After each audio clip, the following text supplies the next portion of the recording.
Tu pourrais être surpris par ce que je m'apprête à partager, mais il est crucial de rester silencieux et concentré sur ce qui est en train d'arriver dans ta vie. Tu regardes une vidéo exclusivement destinée aux élus. Si tu n'es pas un croyant en Christ, il est probable que tu ne regarderas pas cette vidéo jusqu'au bout. Tu peux la fermer maintenant, car ce message ne résonnera peut-être pas avec ton âme ou ton esprit. Mais si tu es un véritable croyant en Jésus-Christ, alors tu comprendras pleinement tout ce que je vais expliquer. Je me tiens ici devant toi avec un message qui va enflammer ton esprit, embraser ton âme et t'amener à briser les chaînes de la colère qui t'ont retenu captif. Tu as été choisi, non par accident, mais par un dessein divin, pour entendre cette parole et t'élever en la personne que Dieu t'a destinée à devenir. Je ne suis pas ici simplement pour parler, mais pour ébranler ton cœur, secouer les fondations de ton esprit, et réveiller le guerrier en toi. Aujourd'hui, nous affrontons une force qui a volé à beaucoup leur paix, leur joie, leurs relations, et même leur destinée. Cette force, c'est la colère. Mais je déclare maintenant, en tant que vase du Dieu Tout-Puissant, que tu ne seras plus esclave de la colère. Aujourd'hui, par l'autorité de la parole de Dieu, nous allons découvrir la vérité sur la colère, exposer ses dangers, et révéler le chemin divin vers la liberté et la paix intérieure. La colère est un feu. Un feu qui, s'il n'est pas contrôlé, consume tout sur son passage. Tes relations. Ta paix intérieure. Et ta connexion avec Dieu. Mais il y a un autre feu, un feu sacré, capable d'éteindre les flammes de la colère. Le feu de l'amour de Dieu. Le feu de la foi. Le feu du pardon. Et le feu de son dessein divin pour ta vie. Es-tu prêt à le recevoir? Es-tu prêt à t'élever au-dessus de la colère et à marcher dans la paix qui surpasse toute intelligence? Laisse-moi te dire quelque chose, élu de Dieu. Tu as été appelé pour un temps comme celui-ci. Ce n'est pas un simple message, c'est un appel aux armes. La colère n'aura plus de pouvoir sur toi. Tu es sur le point de percer vers un nouveau niveau de liberté spirituelle. Les chaînes vont tomber. Les portes de la prison vont s'ouvrir. Et tu vas entrer dans une nouvelle saison de victoire.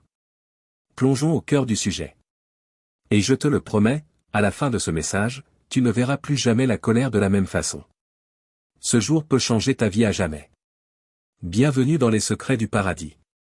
Si tu n'es pas encore abonné, abonne-toi, aime la vidéo, et active les notifications pour rester connecté à la parole de Dieu. La foi, ton arme contre la colère. La foi n'est pas juste un concept. C'est une arme. Et face à la colère, ta plus grande défense et transformation, c'est la foi. La Bible est claire. Que chacun soit prompt à écouter, lent à parler, lent à se mettre en colère, car la colère de l'homme n'accomplit pas la justice de Dieu. Jacques 1 versets 19 à 20. La colère humaine n'accomplit pas la justice que Dieu désire. Cela signifie que chaque fois que tu laisses la colère te contrôler, tu sors de la volonté de Dieu pour ta vie. Mais la foi. La foi en un Dieu qui peut tout. La foi en un Dieu qui tient ton avenir entre ses mains. Te donne le pouvoir de surmonter la colère. Réfléchis. La colère naît souvent de la peur, la frustration ou le manque de contrôle. Mais la foi, elle, naît de la confiance en celui qui contrôle tout. Quand tu places ta confiance en Dieu. Quand tu déposes ta colère à ses pieds. Tu déclares. Je te fais confiance, Seigneur. Tu peux gérer cette situation mieux que moi. Tu n'es pas seul dans ce combat. En tant qu'enfant choisi de Dieu, tu as accès à une paix qui dépasse toute compréhension. Ne vous inquiétez de rien, mais, en toute chose, faites connaître vos besoins à Dieu par des prières et des supplications, avec des actions de grâce. Et la paix de Dieu, qui surpasse toute intelligence, gardera vos cœurs et vos pensées en Jésus-Christ. Philippiens 4 versets 6 à 7. La Bible ne garde pas le silence sur la colère. De la Genèse à l'Apocalypse, Dieu parle des dangers de la colère et de l'importance de la maîtriser. Regardons un avertissement puissant dans Genèse 4 versets 6 à 7, l'histoire de Caïn et Abel. Pourquoi es-tu irrité? Et pourquoi ton visage est-il abattu? Si tu agis bien, ne relèveras-tu pas la tête? Mais si tu agis mal, le péché se couche à la porte, et ses désirs se portent vers toi, mais toi, domine sur lui. Dieu montre ici que la colère, si elle n'est pas maîtrisée, ouvre la porte au péché. Le péché se tient à la porte, prêt à bondir. Et ce péché prend la forme de l'amertume, la jalousie, la haine, et finalement la violence. On connaît la fin de l'histoire, Caïn tue Abel, et les conséquences sont désastreuses. Le message est clair. La colère non maîtrisée détruit. Elle détruit tes relations, ta paix et ta connexion avec Dieu. Mais voici la bonne nouvelle. Dieu t'a donné le pouvoir de la maîtriser. Si vous vous mettez en colère, ne péchez point, que le soleil ne se couche pas sur votre colère, et ne donnez pas accès au diable. Éphésiens 4 versets 26 à 27. La colère elle-même n'est pas le péché. C'est ce que tu en fais qui détermine tout. Ne la laisse pas prendre racine. Ne dors pas avec. Remets-la à Dieu. Ne donne pas au diable une seule ouverture. 2 Rois, Saul et David. Le roi Saul, il a laissé sa colère et sa jalousie le contrôler. Il est devenu obsédé par David, au point de vouloir le tuer. Sa colère l'a aveuglé à la volonté de Dieu. Et l'a mené à sa chute totale, il a perdu son trône, sa famille, et sa vie. Le roi David. David avait toutes les raisons d'être en colère contre Saul. Saul le poursuivait, voulait sa mort, la poursuivit et la chassait dans le désert. Mais lorsque David a eu l'occasion de se venger, il ne l'a pas saisi. Dans 1 Samuel 24 verset 12, David dit : « Que l'Éternel soit juge entre toi et moi, et qu'il me venge de toi, mais ma main ne te touchera point. » David a compris quelque chose de profond. La vengeance appartient à Dieu. Il savait que la colère et la vengeance n'apporteraient que plus de destruction. Alors il a choisi de faire confiance à Dieu. Et à cause de cela, David fut connu comme un homme selon le cœur de Dieu. La leçon est simple. Tu as un choix. Tu peux laisser la colère te consumer, comme Saul. Ou tu peux la remettre à Dieu, comme David.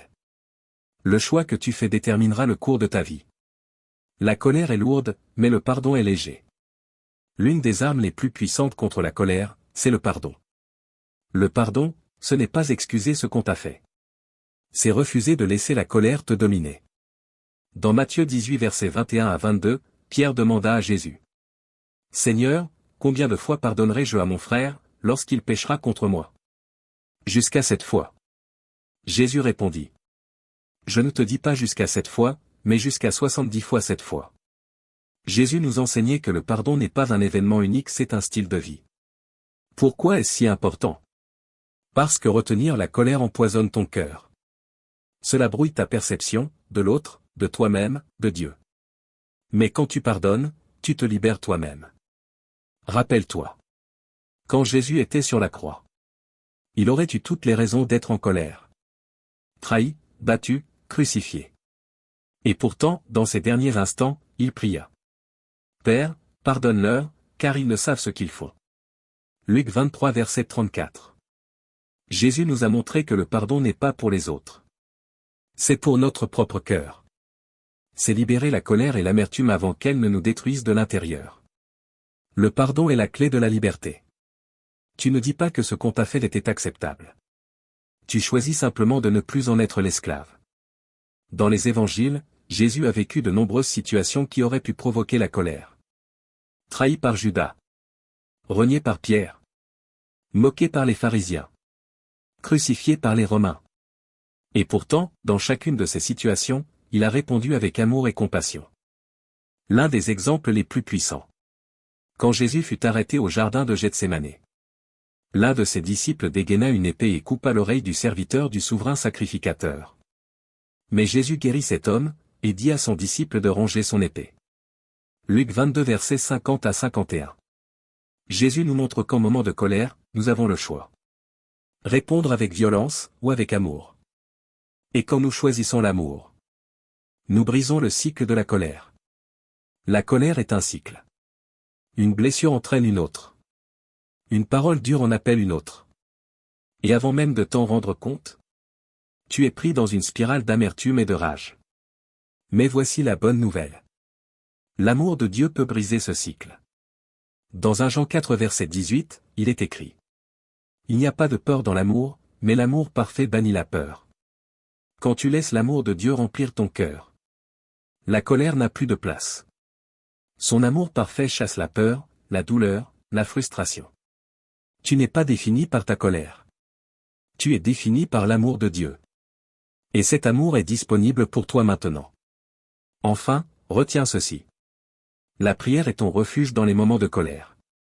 Quand les flammes montent en toi, cours vers Dieu. Prie. Cherche sa présence. Verse ton cœur devant lui. Il te rencontrera là. Ne vous inquiétez de rien, mais, en toute chose, faites connaître vos besoins à Dieu. Et la paix de Dieu, qui surpasse toute intelligence, gardera vos cœurs et vos pensées en Jésus-Christ. Philippiens 4 versets 6 à 7. Dans la prière, tu trouves la paix. Dans la prière, tu trouves la force de laisser aller la colère. Dans la prière, tu es transformé. Élu de Dieu, le temps est venu. La colère ne te contrôlera plus. Tu as le pouvoir de la vaincre. Par la foi. Par le pardon. Et par l'amour de Dieu. Tu es plus que vainqueur par celui qui te fortifie. Que ce jour marque un tournant. Va dans la paix. En sachant que tu es victorieux en Jésus-Christ. Ne laisse pas ce message simplement toucher ton cœur et s'effacer. Agis. Partage ce message avec d'autres qui ont besoin de l'entendre. Il y a des âmes en lutte. Des cœurs qui souffrent en silence. Des croyants qui se demandent si leur foi en vaut la peine. Sois la voix qui leur rappelle que Dieu les voit. Qu'il honore leur foi. Et que la récompense est en chemin. Si ce message a touché ton cœur, prends un instant pour commenter « Amen », affirmant que tu te tiens en accord avec la parole de Dieu. C'est ta déclaration de foi. Un pas courageux vers ta destinée spirituelle. Pour ceux qui le ressentent, abonnez-vous et continuez ce voyage avec nous. Dieu parle puissamment en cette saison. Et tu ne veux pas manquer les paroles qu'il libère pour encourager, fortifier et élever ses élus. Et surtout, partage ce message. Ne garde pas ce feu pour toi. Transmets-le, afin que d'autres soient embrasés par la vérité de la parole de Dieu. Ensemble, allumons un feu dans les cœurs des élus. Préparons la voie au glorieux avenir que Dieu a promis. Marchons ensemble.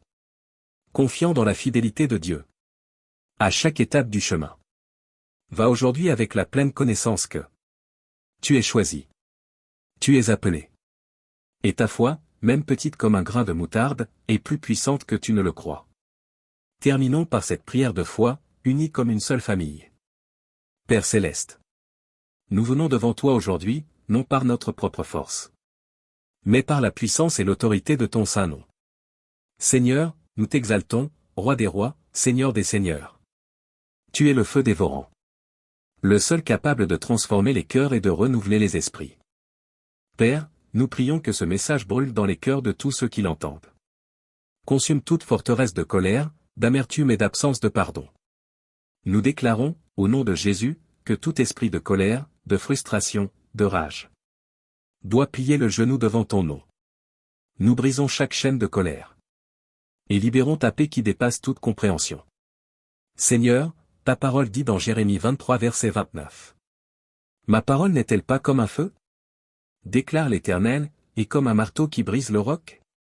Alors nous déclarons que ta parole est ce feu. Ce marteau? Et qu'elle brisera tout ce qui ne vient pas de toi. Au nom de Jésus. Amen. Que ce message aille de l'avant comme un marteau. Brisant chaque roc d'obstination. Brisant chaque cœur endurci. Et ouvrant un espace pour que ton esprit puisse agir puissamment. Seigneur, nous te remettons tous ceux qui luttent actuellement contre la colère. Nous te demandons de toucher leur cœur à cet instant même. De les adoucir par ton amour. D'ouvrir leurs yeux à la vérité. Et de les remplir de la puissance du Saint-Esprit. Que le feu de ta présence vienne consumer chaque racine de colère. Et qu'il soit remplacé par le fruit de l'Esprit. L'amour, la joie, la paix, la patience, la bonté, la bienveillance, la fidélité, la douceur et la maîtrise de soi. Père, tu es le Dieu qui transforme. Tout comme tu as transformé Saul en Paul. Nous te demandons de transformer chaque cœur qui entend ce message. Que ceux qui sont esclaves de la colère soient libérés au nom de Jésus. Brise les chaînes, ô Dieu. Brise les cycles générationnels de colère, de rage et d'amertume. Brise l'esprit de vengeance et remplace-le par l'esprit de pardon. Brise tout joug qui a été placé sur ton peuple.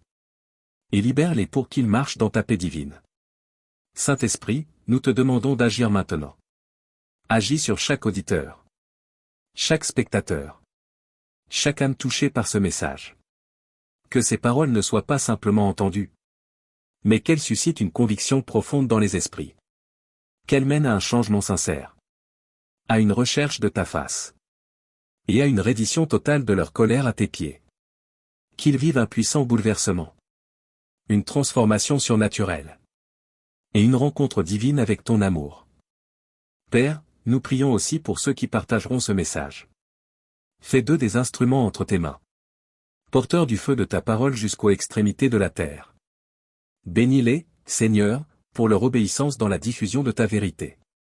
Que chaque personne qui partage ce message soit remplie de faveur, d'augmentation et de protection divine. Ouvre des portes qu'aucun homme ne peut fermer. Et qu'ils voient le fruit de leur labeur. Alors qu'ils s'associent à toi dans la mission de répandre ton évangile. Nous élevons aussi ceux qui s'abonnent. Qui aiment. Qui commentent. Et qui interagissent avec ce message. En déclarant que leur connexion avec cette parole est une connexion avec leur destinée divine. Père, que ta bénédiction repose sur eux. Qu'ils expérimentent des percées dans leur vie. Dans leur famille. Dans leurs finances. Et dans leur marche spirituelle avec toi. Déverse tes bénédictions en abondance. Pressées, secouées, et débordantes. Et pour tous ceux qui écrivent « Amen » en accord avec cette prière. Qu'il en soit ainsi. Que toute chaîne de colère, de frustration et d'amertume soit brisée. Au nom puissant de Jésus. Que la paix coule comme un fleuve dans leur cœur et leur esprit. Que la joie déborde dans leur vie. Et qu'ils fassent l'expérience complète de ton amour et de ta grâce. Père, nous te donnons toute la gloire. Nous te remercions pour la liberté que l'on trouve en toi. Nous te remercions, car par toi la colère est vaincue. Et la paix règne. Merci pour les vies qui seront transformées à travers ce message. Et nous scellons cette prière dans le nom puissant de Jésus. Amen et Amen.